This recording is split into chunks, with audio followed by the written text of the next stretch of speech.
Un, deux, trois. French, yeah. Bonjour, we're here on est ici à Through the Book à Leuven et on a l'honneur d'avoir Janet Winston-Young chez nous. Merci beaucoup pour votre visite. Merci de m'avoir invité. Et elle est ici aussi pour présenter son livre qui est aussi disponible au Through the Book. Donc ici, le livre Paris-Bruxelles au cœur des attentats. Donc c'est avec l'écrivain que vous voyez ici. Donc il est aussi disponible aujourd'hui au Through the Book, mais aussi les autres jours. Donc vous savez toujours venir le chercher. Donc on va poser quelques questions à Janet parce qu'on a l'honneur de l'avoir chez elle. Donc c'est l'occasion. Donc si vous avez des questions aussi, bien sûr, n'hésitez pas à les poser entre temps qu'on fait l'interview. Honnêtement, je dois dire que je n'ai pas encore lu le livre, mais je suis très anxieux de le lire. Suspense. Oui, tout à fait. Donc ce sera un petit peu des questions qui viennent un petit peu de mon improvisation. Donc mes excuses déjà, que c'est peut-être pas bien préparé. Une première question, vous êtes rendu à Zaventem dans le cadre de votre travail. Est-ce que vous pouvez un petit peu plus expliquer qu'est-ce qui est exactement votre travail ou votre...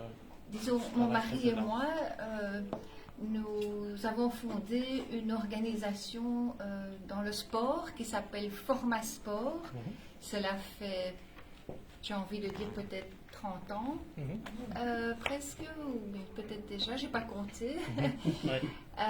Et c'est dans le basket à Bruxelles. Et la raison pour laquelle nous sommes allés à Zaventem le 22 mars 2016 était que nous avions un groupe d'athlètes qui avait été sélectionné pour être à la recherche d'une bourse d'études. Un de nos programmes s'appelle Basket USA. On en a d'autres, des stages de basket, des Summer League, on les appelle, des shooting centers, différentes choses. Et là, c'était quelques jeunes qui allaient aller aux États-Unis pour décrocher une bourse d'études via le sport. Oui. Et heureusement, cela faisait 2 ou 3 ans que les jeunes n'allaient pas en même temps que Fred. Moi, j'allais le déposer, mais l'âge aidant, il préfère se reposer 2 jours parce qu'il y a le décalage horaire. Il voulait éviter de devoir conduire ces jeunes dans un van et d'être trop fatigués. Quoi. Et donc ces jeunes devaient le rejoindre 2 jours plus tard et nous sommes vraiment reconnaissants qu'ils n'étaient pas là. Ce jour-là. Bien sûr. Et quelle est votre fonction exactement en Forma Sport? C'est vous la gérante ou... Donc, moi je suis sur l'AG, le CA, je m'occupe du côté de la logistique lors des événements, le côté administratif aussi. Voilà, c'est clairement mon mari qui se trouve sur le terrain. Exactement. Et en fait, le livre que vous proposez ici aujourd'hui, qu'est-ce qui vous a poussé exactement à l'écrire, si on peut savoir? Disons que, bon, d'abord, ça a été un événement terrible, bien sûr. Je n'avais aucune pensée pour l'écriture d'un livre. Et la convalescence a été longue quand même. Mon mari a eu 5 opérations. Et il a fallu se remettre des blessures, bien sûr, mais aussi d'une fatigue énorme et clairement aussi d'un traumatisme. Vous avez une bombe, nous étions à 4 mètres de la bombe et nous sommes revenus à nous. Parmi les corps, parmi les morts, on peut le dire. Donc ça a été vraiment une convalescence qui ne s'est pas faite du jour au lendemain.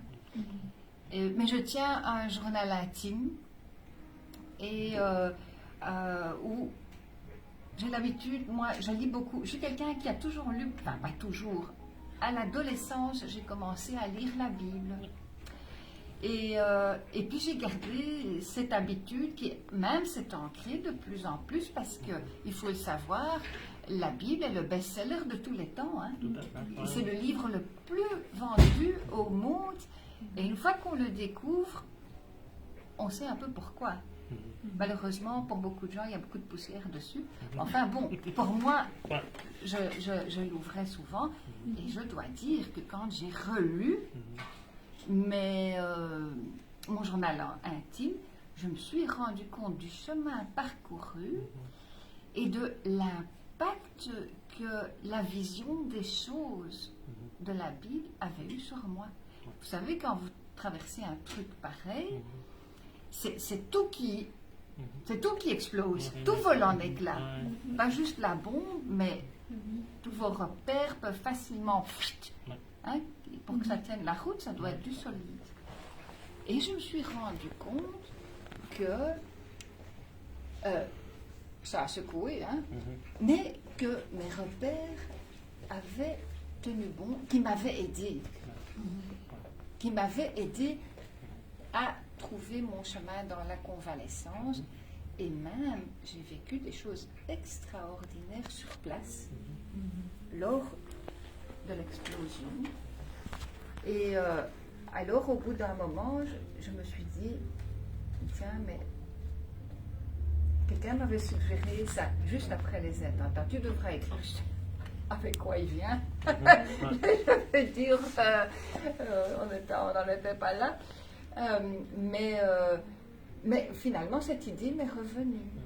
Je me suis dit, tiens, mais pourquoi pas raconter mon histoire? J'étais vraiment au cœur des attentats. Mais je peux le dire, ma foi m'a aidé. Mais vraiment, vraiment, vraiment. Oui, parce qu'on veut peut-être répéter, vous n'êtes pas écrivaine professionnellement. Non. C'est simplement, oui, un hobby qui est un petit peu Bon, j'aime bien tourné. les mots, on va dire. Oui. Mais non, je n'ai jamais écrit avant. Ouais. Et j'ai écrit mon livre, vraiment, c'est une narration.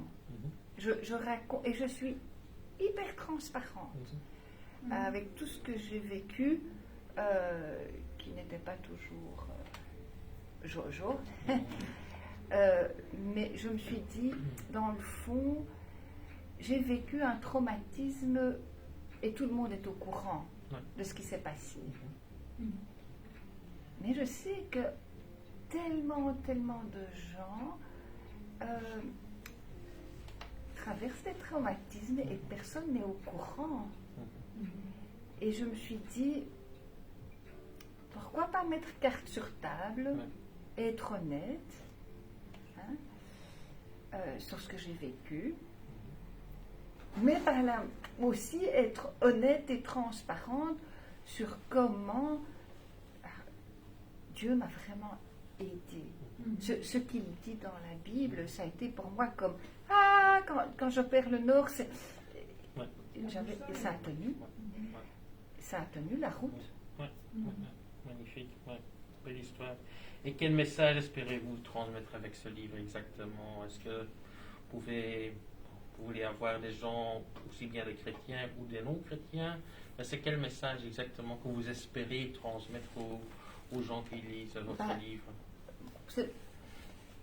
Moi, je livre ce que j'ai vécu.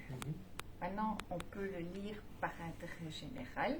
Oui, parce que j'ai appelé mon livre Paris-Bruxelles, au cœur des attentats, parce qu'à un moment donné, j'ai voulu inscrire mon histoire avec un petit H, qui me connaît, moi. Mais j'ai voulu l'inscrire dans le contexte historique des événements. Et donc, je retrace le parcours des terroristes, le contexte, d'où ils venaient, etc., comment ça s'est passé aussi, et toutes sortes d'anecdotes, on va dire, d'intérêt général, quelqu'un qui a vécu ça de très très près. Donc ça peut se lire à différents niveaux, on va dire, mais c'est Paris-Bruxelles au cœur des attentats, parce que toute cette violence et la question de la mort, c'est quand même au cœur de tout ce qu'on vit tous, de toutes les grandes questions de la vie, que tout le monde se pose tôt ou tard, mais on n'en parle pas, c'est un peu tabou. Et le mal, zwijgen, on n'en parle pas, alors que on vit tous, bon, la pandémie, il y a toujours quelque chose. Hein. Oui, tout à fait. Et ça soulève des tas de questions. Et moi, les questions, il y en avait. Mais il y a aussi des réponses. Et le message que je voulais faire passer, c'est que la lumière existe.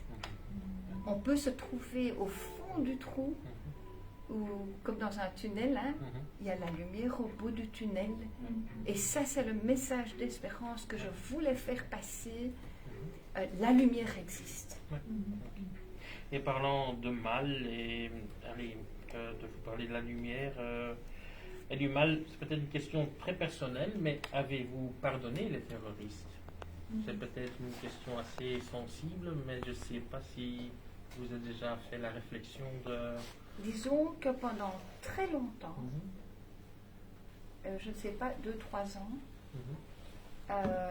je ne pensais jamais aux kamikazes. Nous, on était à 4 mètres du premier. Mais pour moi, c'était pas une personne. C'était une bombe humaine. Mais qu'est-ce que ça veut dire, c'est une bombe humaine? C'est très... Voilà. Et moi, je n'y pensais jamais. Et d'ailleurs, je pense que c'est le cas de beaucoup de personnes qui étaient là. J'ai même rencontré une inspectrice qui se trouvait sur les lieux, parce qu'elle travaille dans le domaine des drogues et tout ça, je pense, à la douane. Et elle est venue d'en bas. Il faut dire qu'il y avait un trou dans le plafond, un truc de béton de je ne sais pas combien. Là, il y avait un trou jusqu'en bas, le plafond en bas était percé. Et elle est montée et elle a vu le carnage où on se trouvait. Et de l'autre côté, dans le grand hall, nous on était dans le petit hall. Et je lui avais fait la réflexion que je n'avais jamais pensé vraiment à eux. C'est comme si ce n'étaient pas des personnes. Et je lui ai dit, je ne peux jamais me rappeler de leur nom. Je dois toujours aller sur le net.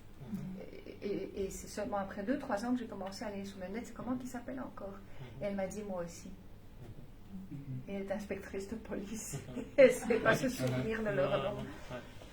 Et un jour, j'étais au pain quotidien. J'ai une copine qui a déménagé en Wallonie, à Ivesil.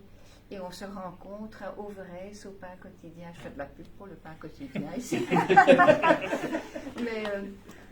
Et un jour, on mangeait à deux. Et puis elle me dit, elle me dit ça de nulle part.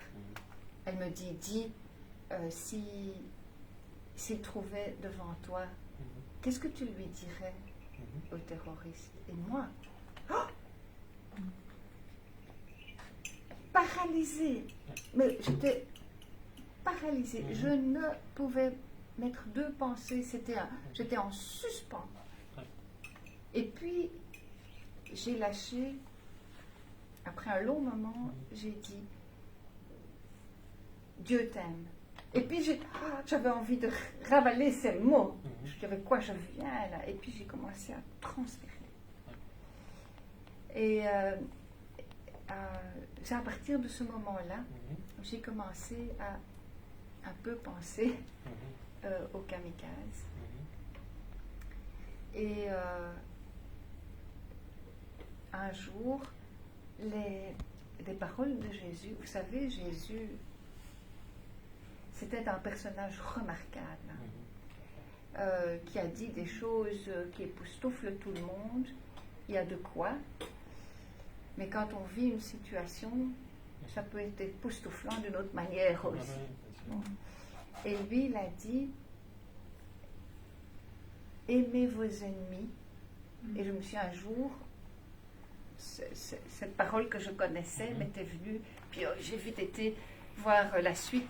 Aimez vos ennemis, priez pour ceux qui vous font souffrir. Et puis j'ai continué à lire les phrases qui suivent, et un peu plus bas, ça dit « Soyez parfaits comme votre Père dans les cieux est parfait. » Et quand j'ai lu ça, c'est ça qui m'a touchée, parce que je me suis dit « moi aussi je suis loin du compte. Bon, je ne suis pas un terroriste. Mais aux yeux de Dieu, moi aussi je suis loin du compte. Et on a tous des choses qu'on voudrait que personne ne sache. Et alors j'ai pleuré quand j'ai lu ça. C'est ça qui m'a touchée. Et ça a commencé à changer un peu mon cœur vis-à-vis des kamikazes. Mais il faudra lire le livre pour savoir la suite. Très bon suspense aussi. On vous invite tous à lire le livre, bien sûr, aussi. Aussi une petite question qui m'est venue à l'esprit, c'est, pensez-vous que vous avez un ange gardien? Une question aussi peut-être assez personnelle, mais pensez-vous que, oui, peut-être un ange gardien qui vous a sauvé, ou Dieu même qui vous a sauvé pour savoir raconter votre histoire à des autres nous gens? avons été blessés, mais c'est vrai que nous n'avons pas été tués.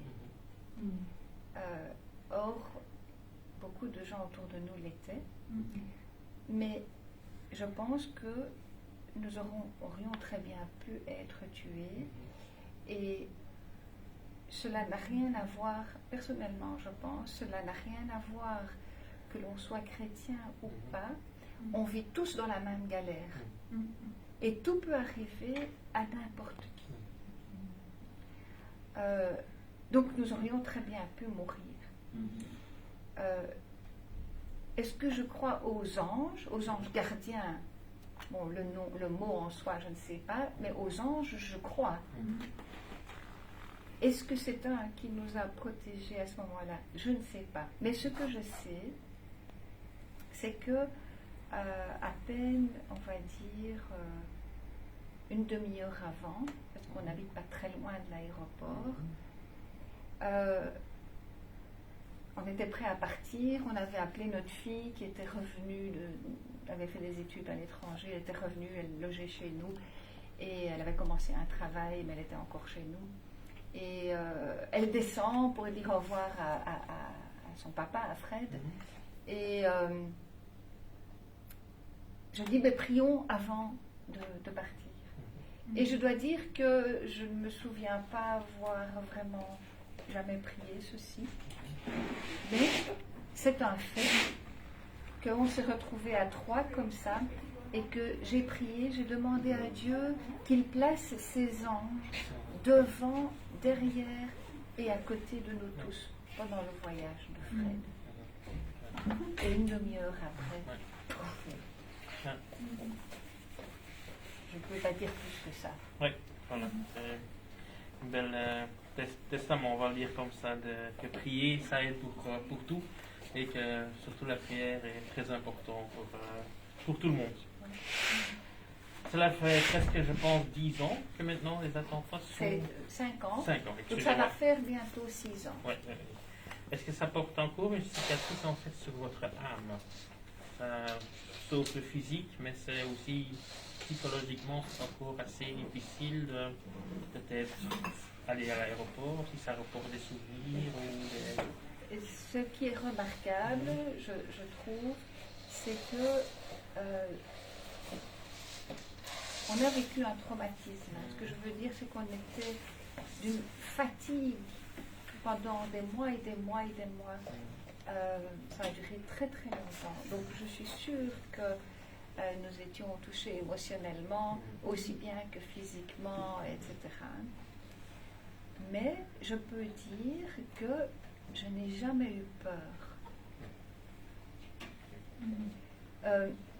Après les attentats, j'ai pris le métro, on a pris l'avion, on a été envoyé dans un centre pour des gens qui ont été pris dans une situation de guerre.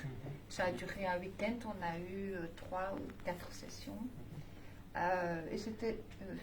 j'avais pas envie d'y aller parce que tous ces trucs-là, moi je suis là un peu... Mais une fois sur place, ça m'a beaucoup aidé. J'ai dû faire des dessins. Je ne sais pas dessiner, mais j'ai dû faire des dessins. Quand on m'a dit ça, je me suis dit, oh là là, on est parti pour un tour. C'est pas ma tasse de thé. mais ça m'a beaucoup aidé. Ouais. Je raconte ça dans le livre. Mais, donc, peur, métro, avion, tout ça, les foules, non. Maintenant, j'ai des problèmes d'ouïe, où il y a... les sons sont, comment on dit, tordus, etc. Et donc, j'ai très très mal. Donc là, j'aimais beaucoup la musique, je chantais. Je ne m'aventurerai plus de chanter parce que je suis devenue quand même fort sourde. Je suis très contente pour la technologie. Mais ça n'arrange pas les histoires de distorsion de son et tout ça. Mais ce que je voulais partager, c'était que même pendant l'événement, je n'ai pas eu peur. Et c'était une des raisons pour lesquelles j'ai écrit le livre. Parce que on doit se rendre compte que la Bible, elle nous place dans un cadre. Et Dieu se trouve au-dessus de la mêlée. Mais il s'intéresse à nous et il nous fait savoir beaucoup de choses dans la Bible. Qu'il nous aime, qu'il veut une relation avec nous, qu'il veut nous donner la paix. Jésus a dit, je donne ma paix, pas comme le monde donne. On peut bien s'amuser, mais la paix, c'est encore autre chose. Et je dois dire que j'ai fait l'expérience de ça. On va dire 10 minutes avant l'explosion, Fred me dit oh zut, j'ai oublié d'acheter un petit cadeau pour les gens qui vont accueillir les joueurs de basket et moi-même de l'autre côté là à Denver. Tu veux bien aller au Deleuze, au sous-sol, et acheter de la pâte à tartiner au spéculoos. Moi je suis là. Pâte à tartiner au spéculoos, on est en Belgique, à Choblift, il faut quand même des pralines, quoi. Hein. Mais non, il raffole de la pâte à tartiner au spéculoos. On ne discute pas, j'y vais. Et voilà que, arrivé là, je me trouve devant un dilemme. Il y a deux pots. Il y a un qui est crunchy et l'autre pas crunchy. Ouais. Et quand j'ai vu ça, j'ai eu comme en un flash. Je me suis rappelé l'époque de ma jeunesse, où je me trouvais sur les bancs du lycée Royal de Wavre, et où à l'école on parlait au cours de français de Sartre et de Camus, les philosophes qui disent que la vie est absurde. On vit et puis on crève, et en attendant, il faut donner le sens qu'on veut à sa vie, et puis voilà. Et c'était intéressant et tout ça. Mais dans ma tête, je me posais beaucoup de questions à l'époque sur le sens de la vie. Je me souviens que je me brossais les dents le matin et le soir, et que je me demandais souvent, mais pourquoi est-ce que je les brosse? Elles vont quand même tomber tôt ou tard. Hein? Et donc, toutes ces discussions et tout, c'était intellectuellement stimulant. Et puis, tu es adolescente, tu vis ta vie, tu vis puis tu crèves, après moi les mouches. Mais dans le fond, et je me posais beaucoup de questions, et finalement, mes parents étaient chrétiens. Pas le genre juste, je vais à la messe ou je vais à un culte ou que sais-je, peu importe, et puis je rentre à la maison et je fais mon truc, mais ils vivaient ça tous les jours. Mais moi, j'étais en pleine crise d'adolescence, donc je n'en avais rien à cirer, on va dire. Et, mais je voyais comment eux vivaient, donc je savais quand même que Dieu pouvait faire une fameuse différence dans la vie de quelqu'un, et donc ce discours, je me suis dit, il faut quand même beaucoup de foi pour croire que Dieu n'existe pas. On ne peut pas le prouver, mais il faut vraiment beaucoup de foi pour dire qu'il n'y a pas de sens, ça ne peut arriver comme ça et tout ça. Et alors j'ai fait le pari sur Dieu. Et je me suis rappelé de ça quand je me suis trouvée devant ces pots, parce que ça m'a fait penser à to be or not to be, crunchy or pas crunchy. Allez savoir. Mais c'était 10 minutes avant cette explosion. où je me suis rappelé que je m'étais tournée vers Dieu à l'adolescence. Et que je savais, vous savez, la Bible elle dit à ceux qui croient en son nom, au nom de Jésus, il a donné le pouvoir de devenir enfant de Dieu. Et je savais depuis lors que j'étais un de ses enfants et que j'étais dans sa main, que personne ne pouvait me prendre de sa main. Et vous savez, on se demande tous, mais qu'est-ce qu'il y a après? Vraiment, tous, mais qu'est-ce qu'il y a? Et la Bible nous donne plein d'indications qu'il y a quelque chose après et qu'on peut savoir où on va. Et ça, c'est quand même un fameux message. Surtout qu'il n'est pas olé. La façon dont, quand on lit la Bible, on se rend compte qu'il y a quand même matière à réflexion. Et voilà que moi, en un flash, je me rappelle de cette époque. Et lorsque la bombe a explosé, je faisais quasi face au kamikaze. Il était un peu à ma droite. Et je parlais avec mon mari qui était là. Et j'ai vu cette boule de feu. Qui d'ailleurs, j'ai même eu un flashback que je raconte dans le livre. Cette boule de feu qui est venue entre nous. Et instantanément, je savais que c'était une bombe. Et j'étais projetée sur le corps de quelqu'un. Et je me suis évanouie. Je sais parce que à un moment donné, cette personne m'a repoussée avec ses jambes, m'a poussée avec ses pieds. Et ça m'a ramené un petit peu à moi. Je ne savais pas bouger mon corps. C'était très spécial comme sensation. Je ne sentais pas mon corps, on va dire. Mais Louis était, et je savais qu'il y avait des choses qui se passaient. Et là, j'ai entendu boum!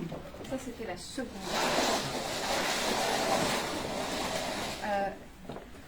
La première bombe, c'était un clac, parce que c'est les tympans qui explosaient. Mais la deuxième, c'était un boum. Et je me suis dit, ah, c'est comme ça une bombe. Et alors, je me suis réévanouie. Et en m'évanouissant, je me suis dit, je pense que je suis en train de mourir maintenant. C'est bien. C'était remarquable que je pensais que j'étais en train de mourir et j'étais en paix. Quand je marche dans la vallée de l'ombre de la mort, il y a un type qui s'appelle David qui raconte ça dans la Bible. Quand je marche dans la vallée de l'ombre de la mort, je ne crains aucun mal car tu es avec moi. Et j'ai vécu ça. C'était extraordinaire. Et c'était une des raisons pour laquelle je voulais raconter ça, parce que ce qu'on a tous en commun, qu'on soit d'ici ou de Tombouctou, c'est la mort. Et on se demande tous comment on va faire face à la mort. Et mon papa est décédé il y a 2 semaines, et je l'ai vu décéder serein. Et cette expérience que j'avais faite moi-même à l'aéroport, je l'ai revécue dans un rêve quelques semaines plus tard, après avoir été à ce fameux centre de débriefing, ça s'appelle ça. Et donc, la lumière existe. Ça vaut la peine de la découvrir. Et c'est ça où je me suis dit, oh, je vais raconter mon histoire. À prendre ou à laisser, hein. Mais je vais raconter mon histoire. Oui, je pense qu'il y a tout un chapitre aussi qui a crunchy ou pas crunchy. Donc si vous voulez savoir toute l'histoire, je vous invite aussi à lire le livre. Encore une toute petite dernière question. Je pense que les procès des attentats sont déjà commencés. Ils vont commencer. Non. Donc en France, en France. Pour Paris, ils ont commencé. Et pour la Belgique, ça va être le 10 octobre. Oui. Est-ce que vous allez vous-même participer ou être présent pendant le procès je dois décider de ça, j'y pense bien sûr, mon mari aussi. Nous avons déjà décidé que nous n'allions pas tout suivre. J'ai été interrogée, mon mari aussi, par le FBI après les attentats. Et un des agents du FBI, en fait, avant, était policier, et je raconte ça dans le livre aussi. Il était policier lors du 11 septembre à New York. Et là, il y a eu 70 de ses collègues qui sont morts. Et son binôme, donc son coéquipier, voilà, son coéquipier aussi, donc, s'est trouvé là avec lui. Et lui, après ces événements-là, son coéquipier a récolté tous les souvenirs, tous les trucs qui étaient produits en mémoire d'eux, etc., toutes les histoires. Et l'agent me disait, il ne s'en est jamais remis. Il est resté coincé.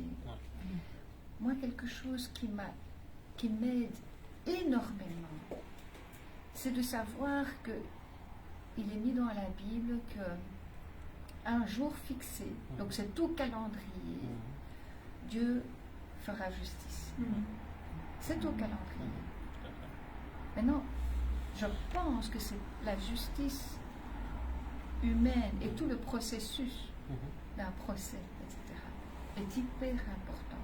Et en tant que personne qui a été prise dans ces attentats et qui en a beaucoup souffert, et toute ma famille autour de moi, parce que ça fait un effet sur toute la famille.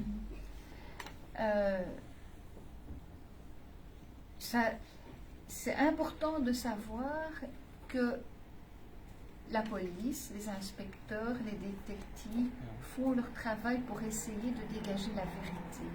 Vous savez, il y a beaucoup de gens qui disent la vérité n'existe pas. Vous avez quand même envie de savoir les faits. Quand il y a quelque chose qui vous arrive, vous voulez savoir les faits et vous voulez que les autres sachent les faits et vous aimeriez bien qu'il y ait une certaine forme de justice. Maintenant, la justice humaine est imparfaite. Donc, c'est pour ça que je pense que quand les gens traversent des traumatismes, c'est difficile de les dépasser parce qu'il n'y a jamais vraiment justice. Mais c'est important pour la société qu'il y ait un procès. Et certainement, on s'y trouvera au démarrage. Mais je pense que nous allons laisser à la justice d'œuvrer. Et moi, ce qui me permet de lâcher prise, c'est de savoir que Dieu rendra justice. Maintenant, comme je le disais tout à l'heure, Jésus a dit, aimez vos ennemis, priez pour ceux qui vous font souffrir. Et donc, après que j'ai pensé à ça, c'était après 2-3 ans, je me suis mise à prier, non pas pour les kamikazes qui nous ont fait ça, mais pour ceux qui sont encore en vie. Je vois que en fait ça a commencé à changer mon cœur. Parce que si j'ai appelé le livre Paris-Bruxelles au cœur des attentats, c'est parce que la Bible parle beaucoup des questions de cœur, du cœur de l'être humain, du mien. Donc c'est facile de pointer du doigt dans une situation pareille et de dire mais comme ils sont méchants. Mais Dieu connaît nos cœurs à nous aussi, ce qui pourrait être gênant. Donc ça a été tout un processus aussi. Et pour cette question du cœur, lorsque mon mari, j'ai été évanouie, on le sait maintenant, 7 minutes.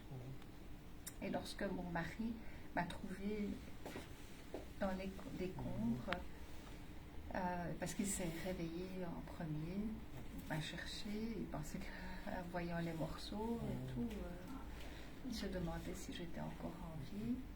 Mais il m'a réveillée, et puis il m'a aidé à me lever. Et en me levant, j'ai vu ce carnage. Et c'est intéressant, je trouve, avec le recul, que je me suis fait la réflexion. Ah, c'est ça ce que la Bible veut dire. Et je pensais à ce verset au début de la Bible, dans les premières pages de la Bible, qui dit « Le cœur de l'homme est porté vers le mal ». De façon radicale et constante même. Et on ne se rend pas compte de la richesse de la Bible parce que là, j'avais une explication. J'avais déjà un début d'explication. Tu as été prévenu. On vit dans un monde comme ça, le cœur de l'homme est porté vers le mal. Et ça m'a aidé. C'était comme si les morceaux du puzzle tombaient en place. Et puis, finalement, on est sorti sur le trottoir. Et là, il y avait un monsieur d'origine africaine qui était presque blanc tellement il avait été brûlé, blanchâtre, il était aveuglé. Et il était là, somebody help me, il était perdu, il ne voyait plus. Et donc nous sommes portés vers lui pour l'aider. Et puis au fil du temps, parce qu'on a été 1h30 seuls sur ce trottoir, avec des blessés très très graves, dont une maman de 4 enfants qui est décédée là. Et voilà, on a eu l'opportunité d'aider des gens, une jeune femme qui est restée à l'hôpital des années. Et je me souviens que quand je la tenais dans mes bras, je ne savais pas si elle allait survivre. Je me souviens que je lui ai dit, et c'est sorti tout seul, « Madame, Satan est mauvais, les hommes font des choses terribles, mais Dieu est bon, vous pouvez vous tourner vers lui. » Et je ne sais pas si je lui disais tant pour elle que pour moi, que en fait c'est le message de la Bible. Satan est mauvais, on est dans un monde cassé, les hommes font des choses terribles, mais Dieu est bon, on peut se tourner vers lui. Et comme ça, tout au long de cette expérience, le jour même, aussi bien que pendant la convalescence, il y avait des choses comme ça que la Bible, qui valent la peine d'être découverte. Et je voudrais vraiment inviter tout le monde à découvrir la Bible. C'est un livre remarquable. Toutes ces choses m'ont aidé à avoir des repères et à trouver la paix intérieure.